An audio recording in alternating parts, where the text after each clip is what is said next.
Мен балалыгым Ош обласына караштуу Өзгөн районундагы Красный Маяк айылында башталган.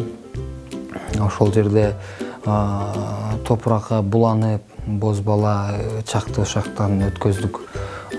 Кадимки эле кыргыздын балдары сууга чөмүлүп,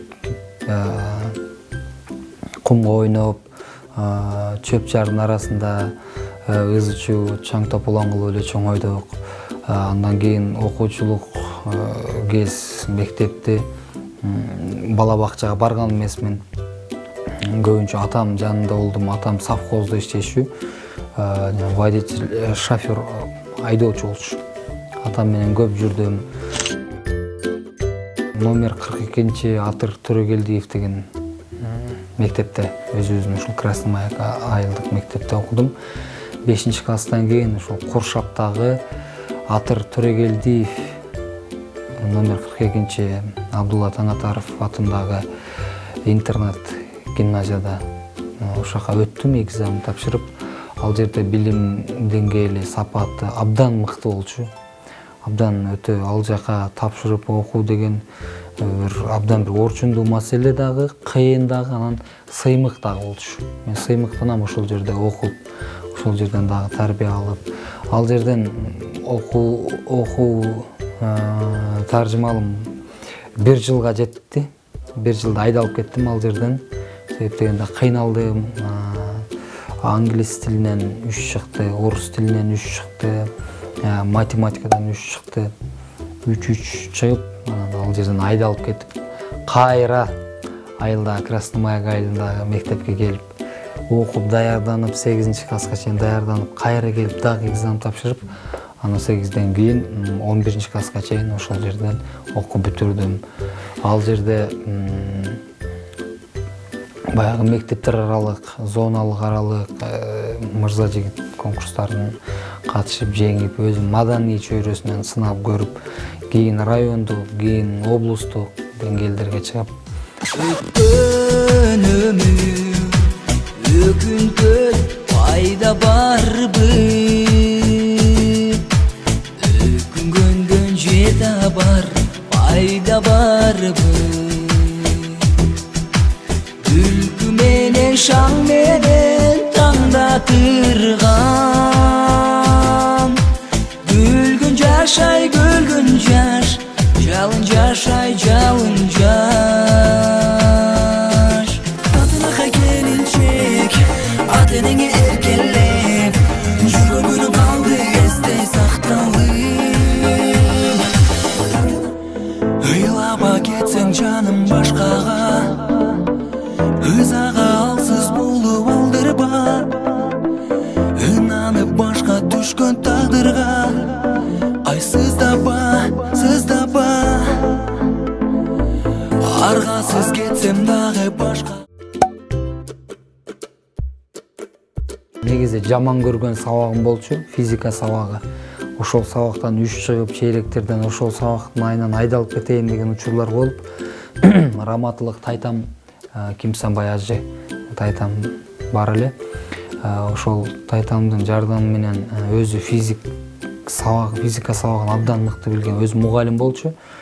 Ошол кышында, чилдеде ошол тайтамдын баягы тон деп коет эмес, постун деп коет. Ошол калың эмесин кийип алып, эрежелерди жаттап, принципке туруп алып, мен неге бул сабактан 3 чыга берет мага, мен башкалардай окуй албаймбы деп ушул атаңдашып жүрүп, анан ошол сабагымды өздөштүрдүм да, кайра мага физика кызык болду. Анан ошол тайтамдын азыркыга чейин жаттатып өткөн эрежелер, формулалар дагы эле эсимде да. Мисалы үчүн ошол баягы Омдун законун айтып, мисал келтирген да. Не знаешь закон Ома, сиди дома деген сөз бар эмеспи? Ошол убакта тайтам раматылык жаттаткан эреже дагы эле эсимде турат да. Мисалы үчүн өткөргүчтөгү ток күчү чыңалууга түз пропорциялаш, каршылыкка терс пропорциялаш депчи. Ошол сабакты жакшы окуганга аракет кылдык. Мен азыр ушу балалыкта кыялданган жашоо менен жашап атам. Чынын айтканда, биринчи ниетти туура кылыш керек экен да. Кандай ниетти туура кылган болсоң, ниетке жараша иш болот экен да. Ошол балалык кезде эле кыялданып, негизи 5,5 жашында мектепке баргам да. Атаңдашып, Лелин 5,5 жашында мектепке барган деген апамдар айтып берип, тайкемдерден угуп, андан мен да Лелиндей болом деп 5,5 жашында барган экен да. Анан ошол мектепке баргандан 6-га чыгыптырмын да. Ошентип баягы айылдагы көчөдөгү балдарды баарын чогултуп алып, баягы жүгөрүнүн саптары бар эмеспи? Пая деп коебуз го. Ошону стойка кылып, жана мардекти болсо микрофон кылып, зым менен байлап, челектерди барабан кылып, жана газдын астындагы жаба турган капка бар эмеспи? Аны ямаха кылып, ушундай кылып тизип алып, көчөдөгү балдарды топтоп алып өзүмчө концерт берчүмүн да. Жана пайна пайнана, пайна пайна, пайнана. Ал шорлар хит болчу. Абдан хит болчу 90-жылдардыкы. Ошол чыгармаларды ырдачым да. Өзүмчө бир башкача форма, капты жыртып алып, бийип узун мындай плаштарды кылып алып, анан жолдо кышында болсо чана менен ойногон балдарды чаналарда топтоп мен ырдаганда чаналарын токтотуп коюп, чананын үстүнө чыгып алып отуруп алышып, буттар тоңуп калган, чананын үстүнө чыгып оронуп отуруп алышып концерт көрүшчү да. Кичинекей кезинде эле ушундай кылып бир кыялданчумун. Негизи балалык кезде ойнок болот экен да, ар кандай кесиптин эси болот экен. Мен врач болом дечүмүн. Өзүм да врач жездем бар болуп, бул өтө кыйын. 9-10 жылда окуйсуң деп анан ал оюман кайтарышкан. Өзүм япон тили боюнча окудум, переводчик болуп, котормочу болуп иштейм, эл аралык мамилелер боюнча иштейм, дипломатия тармагында иштейм деп аракет кылдым. Бирок жүрөктөгү чыгармачылыкка болгон кызыгуу тынч койбойт экен да. Баары бир ушул чыгармачылык тарапка талпына берди. Ал да калды. Толук эмес форматта 3 жыл окуган боюнча калдык. Андан кийин ушул муниципалдык башкаруу бөлүмүн бүтүрдүк. Анан кичи лейтенант наамын. Анан эми баягы карындашым раматылык кичинекей болчу.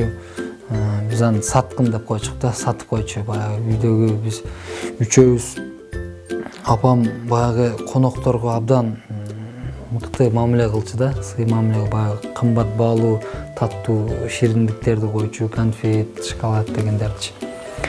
Сандыкка салып бекитет болчу. Ключ дайым ачкычы өзүндө болчу да. Ачкычын бекитип кое берет болчу, бирок үстүндө суйурмасы бар да сандыктын.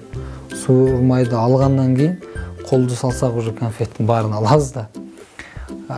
Пакети сумкасы боюнча алабыз, пакетин алып ичинде конфеттерди жеп кайра ороп салып коебуз, жеп коебуз. Айтпайсыңар деп айтам инилеримечи. Анан бир күн коноктор келет, сыйлуу коноктор келип, конфеттерди ачса жок ичинде. Ким айтты? Карындашыбыз айтып коет, коркконданчы. Эжмурат акем алып ушундай жеп, анан бизди айтпагыла дегенде. Анан апам ушундай бир чымчыйт болчу. Эми ал чымчыганды дем ала албай каласың да. Ушундай бир бурап качан кой берет экен депчи. Ушундай бурама конфет деген мода бар, бурама конфеттен көп жедик. Анан атам кичинекейимде ошол жанагы камыр жайган, зубала кылган эме бар эмес, охло деп коебуз го. Ошо менен бир жолу жакшы жегемин. Тийбе десе мен барып ошо камырды тие бердим. Апам кыкшаттым да, тийбе десе да тийбе десе да тие бердим. Анын акырында атам ошо охло менен далга чапканда дем ала албай калдым. Эң кызыктуусу ошол болду. Андан кийин атам өзү механик, ошо айылдагы, коңшу айылдагы, жалпы эле ушул Өзгөн районунда көпчүлүк айылдардын машинелерин оңдоп берчү да, моторун жасап берчү. Анан яма бар үйдө, гаражда. Анан абдан шок болдум, шуну азыр эстеп көрсөм, абдан эле шок экен. Өтө бейтартип окшойт. Гаражда ошо бир точка ачык жер бар экен да. Ошо жакта кармабагыла, тийбегиле деген сайын мен барып ошону светти жандырып көрөм деп басканда колум илешет токко. бир маалда көзүм атсам ямада жатам. Ямада жаткан ушундай бир кызыктуу окуялар көп эле болгон. Окшоштурам азыр балам, кичинекей балам Рамзан абдан чегинен ашык шок. Анан мен ошо баламдан өзүмдү көрөм да. Кашы жоктугу, кашы жок. Бүт бар. Чачынын цвети кызыл сыяктуу болуп ушундай да.